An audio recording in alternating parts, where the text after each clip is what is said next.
Preventing holiday break-ins by increasing your home security during the holidays should be a part of your plan right along with the shopping and the gift giving and the decorating and celebrating with your friends and family. And Rick Solis and David Meurer of Armed Response Team have the solutions to all your security needs. Hi, guys. Thank you, Nikki. It's good to have you, and happy Thanksgiving week to both of you. The best to you, too. We'll be very thankful if we're safe. I think that comes first in everybody's life. So what are some common points? Let's start with that. Common points of entry that burglars are using to access homes. What are you seeing the most? I would say front doors being kicked in, pried on, areas that are secluded, where neighbors can't see where an offender or a bad person is coming in through. A lot of the apartment buildings around here have balconies and terraces. Do you find that that's a big point of entry as well?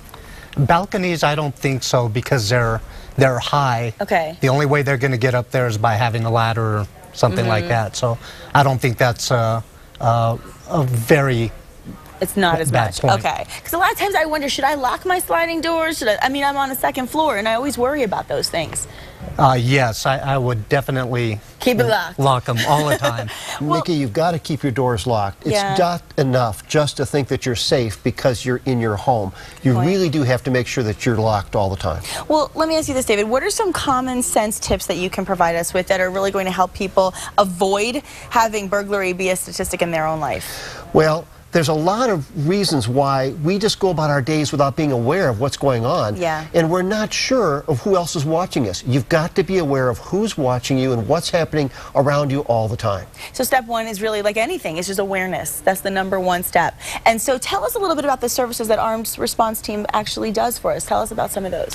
The Armed Response Team was founded by police officers. And what we chose to do was be instant responders to alarm systems. That's the one gap that most security systems have. And what we do is people like Rick, who are 20-year veterans of the police department, are the individuals who respond immediately in person when your alarm goes off. Gosh, that's comforting. That's really comforting. But here's a question I have, because a lot of us now, we use our cell phones as our only phone, and a lot of people don't get landlines anymore. So I was wondering if it's necessary to have a landline in order to have a burglar alarm installed in your home. It's not required to have a home phone anymore. You have to have a cellular dialer to let your phone communicate, or to let your alarm system communicate back to the central station. One key point: a lot of people in the last year have decided to eliminate their home phone and maybe go with a bundled service from Comcast or something. Exactly. Well, what you don't realize is you just discontinued your service between your alarm system and the central station. So you've got to call us and make sure that we can help you understand if your system is being operated correctly or not. So you can do it, but you just need to be telling you guys need to know. That's the deal. Okay. Well, then let me ask you this also, because now let's say you get the burglar alarm, you feel all safe, you're secure, but you actually need to test it, don't you? I mean, how often do you need to test it to make sure that it's working correctly? You should test it at least once a month. Once a month, really? Yes. Okay. And what's the way to do that? Well, there's a lot of people that have never tested their alarm system. They think it's operative because when they come in, they turn the system either on or off, and they hear a beep. But they don't know that that means that the system is or is not communicating with the central station.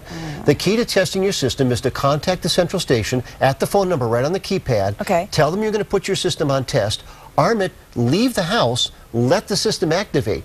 Come back in, turn the system off, and then call the central station and say, did you get the signal? They'll tell you whether they did or not, and then you'll know if your system is operating properly or not. That's really good advice. I don't even think anybody would even think of that. That's fantastic to know that we can do that, and I think that's really the best way. And we've been talking a lot about shopping this week. We've been talking a lot about the holidays coming up. How can we protect ourselves? I mean, I find myself nervous when I go to the mall, and I want to protect my pocketbook. I want to protect my bags. I walk to my car. I'm worried that someone's following me. What kind of advice can you guys give? Well, you always have to be aware of your surroundings, where you park. Personally, I don't like parking on the other side of large vehicles, just because people can't see what the criminals or bad people are doing. They're concealed, so they have all the time to do whatever they want to do. Don't leave any of your bags or belongings, iPods, anything hanging from the mirrors or anything like that. Purses put in the trunk.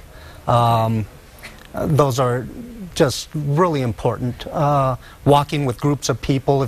If you drive up and you don't feel comfortable in a parking, maybe you should park somewhere else, even if it's a little bit further You know, my away. mom always told me, if you're at the mall or you're doing your holiday shopping and you find that somebody's following you on the way home, you know, go somewhere else. Go to a public place. Is that a good idea too? Yes. Because I always worry about those kind of things. And I also want to mention the fact that UPS and FedEx usually will drop off your packages, you know this, at your door. And so what happens is that's a sure sign to anybody that walks past your door that you're not home. So how do we safeguard our purchases this time of year, especially? Well, a tip that we could give you, Nikki, is if you work in an office where they'll let the packages be delivered to your office as opposed to your home, it's a good idea to have them come there and then just take them home with you at the end of the day. Good or idea. Make connections with neighbors. And if they have somebody that's home during the daytime and a neighbor is willing to let the package be delivered to their house, then put that as the shipping address as opposed to someplace that leaves a package sitting out in front of the door. That's great advice. And can you tell our viewers how they can find you, because we want them to be able to contact the Armed Response Team? Thank you, Nikki. The Armed Response Team, 237-2278. And our website is armedresponseteam.com. Well, Rick, David, thank you both so much. Thanks for keeping us safe. We Thank you for appreciate having that. us. Thank you, Nikki. And stick around. We've got a lot more coming up. In fact, we are preparing the perfect Thanksgiving turkey. You don't want to miss this. It smells good, doesn't it?